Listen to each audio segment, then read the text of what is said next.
것입니다. 고린도후서 1장 20절 다 같이 시작. 하나님의 약속은 얼마든지 그리스도 안에서 예가 되니 그런즉 그로 말미암아 우리가 아멘하여 하나님께 영광을 돌리게 되느니라. 아멘. 네, 항상 긍정적인 이야기를 하시고 그리고 웬만하면 정말 순종을 하는 이런 말씀을 하시고 이렇게 부정적인 말보다는 이런 말을 할 때 하나님을 이것이 신뢰하는 사람의 특징이거든요. 그렇기 때문에 이런 것을 통해서 하나님이 영광을 받으십니다. 자, 그 다음에 우리가 하나님에 대한 신뢰뿐 아니라 사람에 대한 신뢰도 우리가 쌓아가야 되고 신뢰를 무너뜨리지 말아야 합니다. 사람에 대해서 우리 믿는 사람이 안 믿는 사람들 관계 속에서 신뢰를 쌓아갈 때 이것이 또 하나님께 영광이 됩니다. 자, 로마서 15장 9절 말씀에 보면 이방인들도 그 긍휼하심으로 말미암아 하나님께 영광을 돌리게 하려 하심이라. 기록된 바 그러므로 내가 열방 중에서 주께 감사하고 주의 이름을 찬송하리로다 함과 같으니라. 아멘. 네, 우리 믿는 사람은 안 믿는 사람들, 이방인 가운데서 가서도 우리는 크레딧을 얻고 신뢰를 얻을 수 있는 그런 삶을 살아야 하나님께 영광이 된다라고 하는 것입니다. 여러분, 이 크레딧을 쌓으려고 그러면 어떻게 해야 될까요? 세상에서 여러분 크레딧 스코어를 올리기 위해서 애를 쓰시는데 그 크레딧을 쌓으려면 돈을 잘 써야 합니다. 너무 구두쇠가 돼도 이게 크레딧이 올라가는 게 아니죠. 어떤 분들은 뭐든지 다 캐시로 하시는 분이 있어요. 뭐 차도 캐시로, 집도 캐시로, 뭐 캐시가 많으니까 그러시겠지만 모든 걸 캐시로 하고 아예 빚을 안 지시는 분도 있는데, 근데 그러면 사실 크레딧이 올라가지를 않는다 그래요. 예, 돈을 빌리고 또 잘 확 갚아버리고, 그래서 크레딧 라인은 크지만 빚은 없는 그런 삶을 그렇게 될 때 이제 이게 크레딧이 오히려 올라간다고 합니다. 인간관계에서도 좀 비슷한 원리인데요. 성경에 보면 사랑의 빚이라고 있습니다. 사랑의 빚을 질 때는 져야 돼요. 또 그것을 사랑의 빚을 갚을 때는 갚아야 됩니다. 너무 얌체 같은 분이 있어. 어떤 분은 나는 남에게 신세 지는 것도 싫고 남에게 도와주던 것도 싫고 아유 나는 부담스러워 이러시는 분이 있어요. 이거는 사랑의 빚을 안 짓는 거죠. 그러면 뭐냐면 크레딧이 쌓이질 않습니다. 인간관계에서 신뢰가 쌓이질 않는 거죠. 인간관계라고 하는 것은요, 많이 주고 많이 받고 또 많이 받았으면 또 많이 주고 그래야 이게 서로 간에 훈훈하게 관계가 더 신뢰가 이렇게 쌓이는 것 같아요.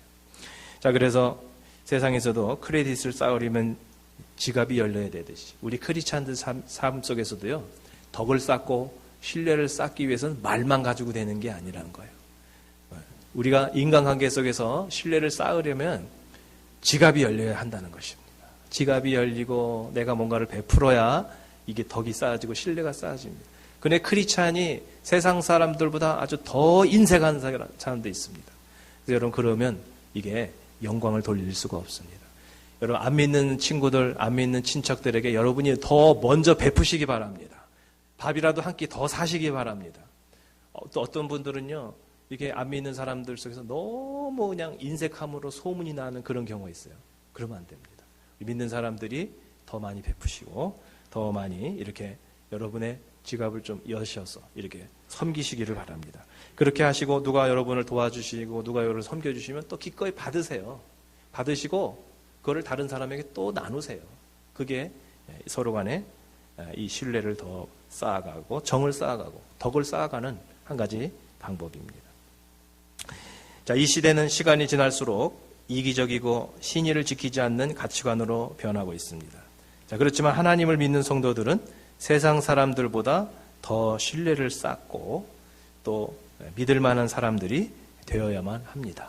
그렇게 될 때 복음 전파에도 도움이 되고 그리고 하나님께 영광이 되는 줄 믿습니다. 자, 고린도 후서 7장 4절 말씀. 자, 다 같이 한번 읽어보겠습니다. 시작. 나는 여러분에게 큰 신뢰를 두고 있으며 여러분을 매우 자랑스럽게 생각합니다. 우리의 온갖 환난 가운데서도 나에게는 위로가 가득하고 기쁨이 넘칩니다. 네, 여러분이 이런 분이 되시기를 바랍니다. 누가 여러분을 봐도 정말 나는 여러분 신뢰할 수 있습니다. 자, 세 번째는 우리 크리스찬들이 영혼 구원의 사명에 충실한 삶을 살아야 하나님께 영광을 돌립니다. 11절에 우리 하나님께서 여러분을 그의 부르심에 합당한 사람이 되게 해주시며 그랬는데 여기서 전체 문맥 속에서 그 부르심이라고 하는 그 콜링은 뭐냐면 바로 저와 여러분을 복음 전파하는 전도자로 부르셨다라고 하는 것입니다. 자, 마태복음 5장 14절 16절 말씀에도 한번 보시겠습니다. 시작. 너희는 세상의 빛이라.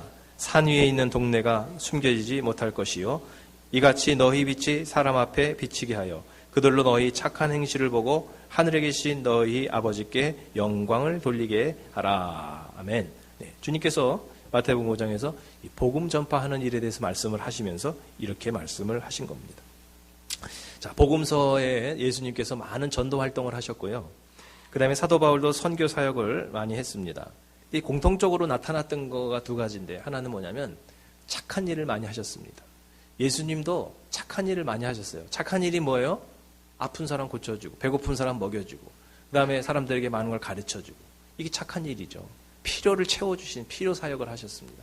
영적인 하나님 나라만 선포하고 끝난 게 아니에요. 영적인 전쟁만 선포하신 게 아니에요. 착한 일을 많이 하셨습니다. 사도 바울도 정말 착한 이런 일을 사람들의 이런 필요를 채워주는 그런 일들, 섬기는 일들을 많이 하셨습니다. 자, 그래서 우리가 전도하고 선교할 때 이 착한 일이 베이스에 깔려야 됩니다. 뭐 전도자도 그렇고 선교자도 그렇고 선교사도 그렇고요. 그래서 뭐 어느 지역에 가가지고 무조건 예수만 선포하면 끝나는 게 아니에요. 그냥 거기서 하나님 나라만 영적 전쟁만 선포하면 끝나는 게 아니에요. 병원도 지어야 되고요, 학교도 지어야 되고요, 그 다음에 뭐 고아원도 지어야 되고요. 그런 일이 착한 일입니다.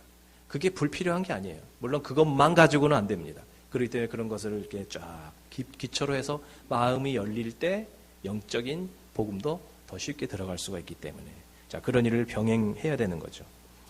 자, 그것이 바로 목장입니다. 우리가 그저 처음 만난 사람들한테 45분 복음제에서 영접시키는 게 전도가 아니라 평상시 삶 속에서 그들의 마음의 문을 열기 위해서 착한 일을 하고 섬기고 또 이렇게 사랑을 베풀고 이해하고 그들을 또 마음에서 이렇게 품어주는 기도해주는 그런 것들이 바로 전도인 것입니다.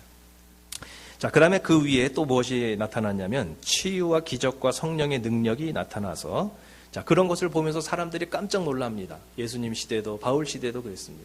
그래가지고 마음의 문이 닫혀져 있고 의심투성이에 있던 사람들이 그것을 보면서 마음의 문이 열려서 야, 하나님이 정말 살아계시네. 깜짝 놀라게 됩니다. 그리고 나서 하나님께 영광을 돌린다는 대목이 많이 나오고 있습니다. 자, 바로 이 시대에도 여러분 전도라는 것이 너무나도 힘이 듭니다. 자, 그렇기 때문에 우리가 평상시 삶 속에서 착한 삶을 많이 살아야 하고요. 또 하나는 우리가 전도 현장 속에서 하나님의 능력이 더 많이 나타나야 할 줄로 믿습니다. 여러분의 목장에서 치유가 일어나시기 바랍니다. 여러분의 목장에서 기도 응답이 일어나시기 바랍니다. 여러분 목장 속에서 성령의 은사가 나타나시기 바랍니다. 그런 일이 일어날 때 사람들이 깜짝 놀라는 거죠. 기도했더니 기도가 막 응답이 된다는 이야기를 듣고 깜짝 놀라는 거죠. 기도하니까 뭐가 정말 되나 봐. 사람들이 믿음 없던 사람이 깜짝 놀라고 그러면서 하나님께 영광을 돌리게 됩니다. 자, 그러면 하나님께서는 이 마지막 시대의 영적 추수를 위해서 늦은 비를 정말 한 번 더 성령을 부어주시겠다고 약속합니다. 오순절 성령님과 같은 뜨거운 성령의 역사가 한 번 더 마지막 때에 나타난다고 말씀하고 있습니다. 그런데 자, 이런 역사가 누구에게 나타날까요? 여러분? 아무한테나 나타날까요? 저는 아니라 생각합니다. 전도에 힘쓰는 사람들, 영혼 구원에 힘쓰는 사람들, 이 영혼 구원의 사명에 순종하는 사람들에게 이 늦은 비의 역사가 나타난다고 저는 믿습니다. 그렇기 때문에 우리가 이렇게 영혼 구원하는 일을 계속 해야 합니다. 그럴 때 하나님께서 여러분에게도 그 사명을 잘 감당할 수 있는 능력을 이 마지막 시대에 부어주실 줄 믿습니다. 이렇게 성령님의 권능과 기적이 일어날 때 사람이 영광을 받는 것이 아니라 하나님이 영광을 받으십니다. 그래서 정말 우리가 하나님의 일을 하고 하나님의 나라가 우리 삶 가운데 이루어질 때요, 절대로 사람이 영광을 받아서도 안 되고 어떤 단체가 영광을 받아서도 안 되고 오직 하나님만 영광을 받으셔야 한다는 것입니다. 그래서 치유받고 해결받고 응답받고 능력받고 나서 조금 더 우리들에게 그것이 영광이 돌아가지 않고 하나님께 영광을 돌리는 이런 모습들이 바로 이 마지막 때 우리에게 있어야 하겠습니다. 마태복음 9장 8절 말씀 다 같이 한번 읽어보세요. 시작.